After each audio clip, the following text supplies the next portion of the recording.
à la base deux choses, la rencontre avec des clients et surtout la visualisation de ce que sont les enjeux de mes clients. Quelles sont aujourd'hui les problématiques de mes clients? Si clairement pour sentir l'air du temps, pour voir qu'est-ce qui est en train de bouger, pour voir quelles sont les nouveautés, essentiellement cette année même pour voir comment est-ce que la filière elle allait répondre à toutes les modifications qui sont apportées au salon du végétal, puisqu'il y a un changement de date, il y a un changement de lieu. Parce que deux choses, on y retrouve et on y croise une grande partie de nos clients. Nous avons près de 2500 clients paysagistes. Et puis, nous aussi partageons beaucoup avec nos partenaires. Nous sommes dans une niche, c'est un métier de niche, et des partenaires qui gèrent, nous gérons le bois, mais qui gèrent la pierre, qui gèrent tout ce qui est clôture métallique. On se pose la question, dans tout notre environnement, de savoir si cette horticulture urbaine est un sujet porteur pour l'avenir, en termes de recherche, mais aussi en termes de développement pour la filière horticole. Dans la mesure où les consommateurs urbains sont de plus en plus nombreux, puisque l'essentiel de la population maintenant dans les pays européens ou aux États-Unis se concentre dans les villes, et donc c'est un gisement potentiel très important de gens intéressés par le végétal en milieu urbain. On est passé plutôt d'un marché de volume à maintenant un marché de qualité, de produits finis. Ça change assez sensiblement le choix des variétés à produire. On est aussi soumis à des changements un petit peu de mentalité des consommateurs.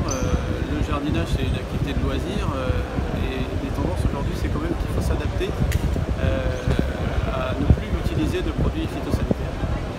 On est clairement aujourd'hui dans une réflexion sur notre gamme de rosiers, pour sélectionner des variétés qui sont naturellement résistantes. On sait qu'on a un problème de marge. Globalement, le coût de revient et le coût de production est important sur nos produits. Donc il faut quand même rationaliser un certain nombre de choses de façon à rester en phase avec le prix consommateur. On s'est développé en 10-12 ans très fortement et aujourd'hui, depuis déjà 2-3 années, on travaille énormément pour structurer notre activité, pour apporter à nos clients du service, de la réactivité, et on s'aperçoit très vite qu'avoir ce service, avoir cette réactivité, être un support technique, parallèlement ça conforte nos marges. Donc on travaille énormément à devenir synthétiquement de plus en plus pro.